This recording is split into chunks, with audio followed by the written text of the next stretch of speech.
My name is Shelby May, and this is my informative speech on serial killers. 89 is the number of the combined victims of infamous serial killers, Jeffrey Dahmer, Ted Bundy, John Wayne Gacy, and Joel Rifkin. Since the beginning, there's always been these killings. However, it's not until we got to Jack the Ripper in the UK that people really started to take an interest in why this is happening and about the individuals that were doing these things.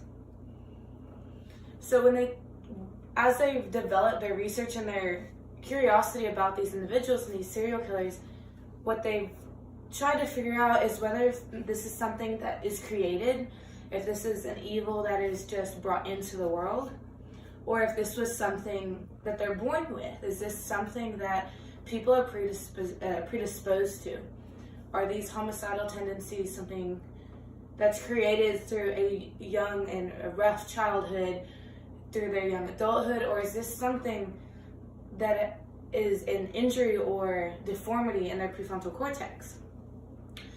In the documentary that I watched, Inside the Criminal Mind, Professor Roderick Broadhurst of Australian National University and Patrick J. Mullaney, one of the co-founders of the Psychological Profiling Unit of the FBI, worked together and against each other to debate whether it was nature versus nurture, whether it is the way that they're born, that it's some deformity or genetic composition that creates people to be this way, or if it has to be the way that they're raised, whether it's some trauma or abuse that they've gone through. And secondly, the neuroscientist and renowned doctor Jim Fallon, in his talk, Exploring the Mind of a Killer, he talks about the genetic proportions, whether it's the X or Y chromosome, and where this carrier is being located. And so while all this curiosity started, the first thing that you have to discuss and figure out is, what is a serial killer? And a serial killer is defined as a person who commits 3 killings in the time span of a month, with a psychological, healing, or emotional period in between each killing.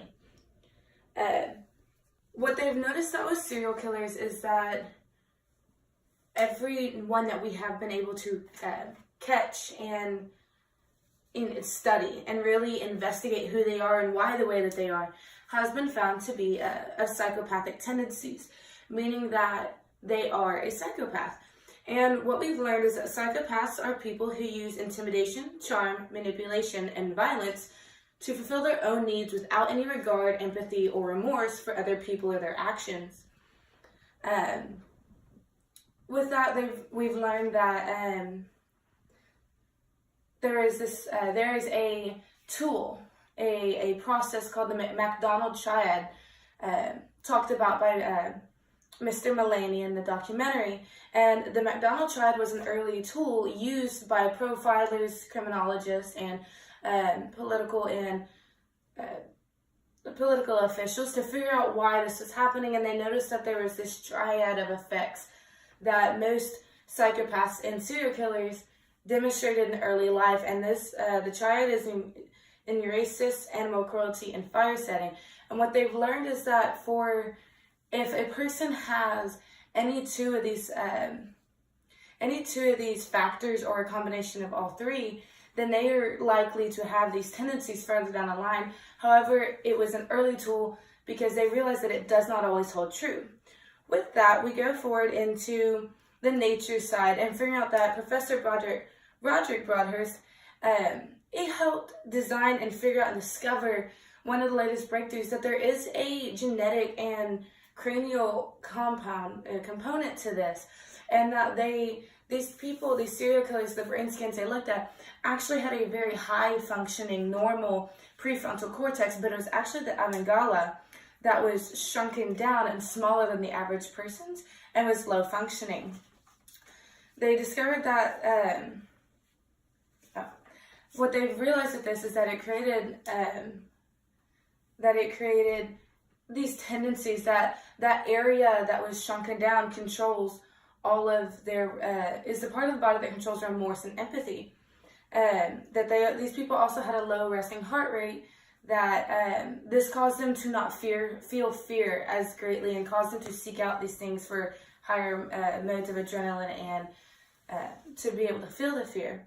Moving forward with that, we learned with the nature side or the nurture side, that there's a lot that goes into how they're raised. Both serial killers, Ted Bundy and Jeffrey Dahmer, both suffered severe abuse and trauma in their childhoods.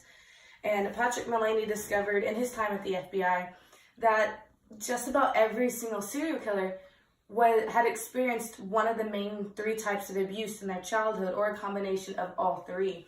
And those 3 are emotional abuse, physical abuse, and sexual abuse, and that these were actually carried out into their killings and became a motive and part of their fantasy in the way that they killed. So my goal with this speech was to inform you about what a serial killer is, and then the 2 arguments on the main factors of what creates a serial killer. And what I learned through my research through these professionals is that it's not one or the other, but that it's both. That for someone to be psychopathic, they have to have these genetic carriers and these compounds and the different factors that are designed into them, but that doesn't always create a killer. There are many non-violent psychopaths, but it's that way that they were raised, that nurture part, that really makes that lasting effect on who they are and who they become later in life. To end, society wants to believe it can identify evil people or bad or harmful people, but it's not practical. There are no stereotypes. And that is actually a quote from Ted Bundy. Thanks. And we gotta go.